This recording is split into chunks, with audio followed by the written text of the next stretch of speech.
báfẹ́fẹ́ bá fẹ́ ewé Kwame lẹ́lẹ́lẹ́lẹ́ bóòrùn bá ràn wá á kan ẹja lálẹ́ odò àdèrè ní síbi ìròyìn tòní ẹ̀jẹ̀ kan farabalẹ̀ gbọ́ kókó ta kókó nínú kókó ìròyìn tòní. ẹ̀yẹ fẹ́ràn àbùkù wí tí Nàìjíríà orílẹ̀-èdè ríà sínétọ̀ Olúrẹ̀mí Tinubu ló wí bẹ́ẹ̀.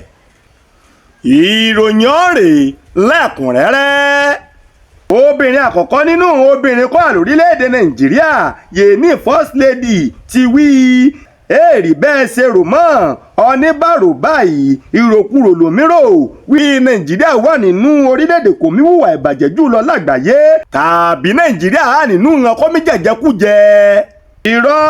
èrì bẹ́ẹ̀ mọ́ ojú ẹ fi mí wò tẹ́lẹ̀ ní Nàìjíríà ti kúrò níbẹ̀ àfi kàn bá máa fi tọ̀tẹ̀ sí i. ọjọ́ kejì oṣù ààyè yè ní ọjọ́ àlàmísì ò kọjá ìyàwó ààrẹ rẹ̀ lórílẹ̀‐èdè yìí Olúrẹ̀mí Tinubu ṣèbẹ̀wò sí ìpínlẹ̀ Gombe níbi tí láǹfààní àti sọ̀rọ̀ láàfin Emir àti Akko Lamido Akko ọba Alhaji Umar Muhammed Atiku ibẹ̀ ni sínétọ̀ Olúrẹ̀mí Tinubu ti là lẹ́sẹẹsẹ wí orílẹ̀-èdè Nàìjíríà ti láà nínú orílẹ̀-èdè kò jẹ́ wí ó kún fún àǹfààní láríníyé àti ìdàgbàsókè ń mèremère kẹlẹ̀gbẹ́. mọ̀ọ́mọ̀ ṣàlàyé wí ojú àgbáyé fi mí wo Nàìjíríà ti sún síwájú bí Nàìjíríà ṣe mí ṣe dáadáa kó sì jẹ́ wí àǹfẹ́ ọkọ̀ ọmọ Nàìjíríà gbọ́dọ̀ gbà bẹ́ẹ̀ yéní láti gba iyì ọ̀mọ́ra. Mọ̀mọ́rí Arẹ̀mí tó ṣàlàyé síwájú wí níbi òun rèlú òyìnbó ìhàn ènìyàn fẹ́ràn láti máa gbọ́ nípa Nàìjíríà wọ́n sèmí gbàlérò wí àfi kíhàn náà tiẹ̀ mà jẹ́ kó nísọ̀lá rí pé kíhàn láwọ ọbẹ̀ Nàìjíríà bò sèmí pọ́n ròdòròdò kan sèmí fífùfú bà lóní tókítókí ìhun bá fi mú kára lé òkèèrè máa gbé Nàìjíríà gẹ̀gẹ̀ tó ládé kó jẹ́ wí ìhàká lórílẹ̀‐èdè ọ̀hún la máa fẹ́ràn àbùkù wí tí Nàìjíríà mọ̀mọ̀ wí ọmọ Nàìjíríà mọ̀ wí àṣẹ àlórí àrán ríà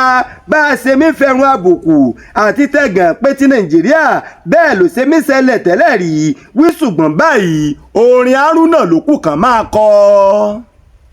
ọ̀pọ̀ Nàìjíríà ti sún fáínálì ó ti kúrò ní tàtijọ́ ògidì ọmọ fẹ́ máa mílíkì ìrẹ́mọ̀ ti wọlé dé kẹ́tìkẹ́tì ọ̀dà kí ló dé báyìí ṣé máa wọ stúdíò ní lẹ́sùn kàròyìn kí n wọ stúdíò kọrin. ẹ káàbọ̀ padà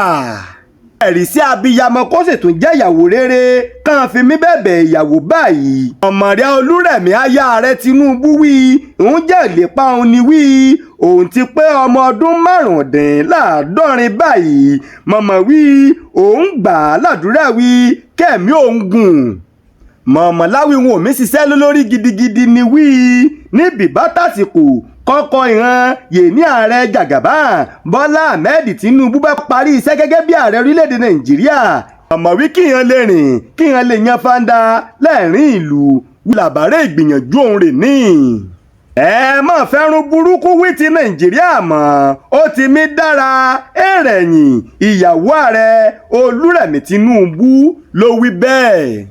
ibi ọmọ rí ìròyìn yìí mọ̀rẹ́ èmi kí mo ti mẹ́ka ròyìn látàárọ̀ náà ni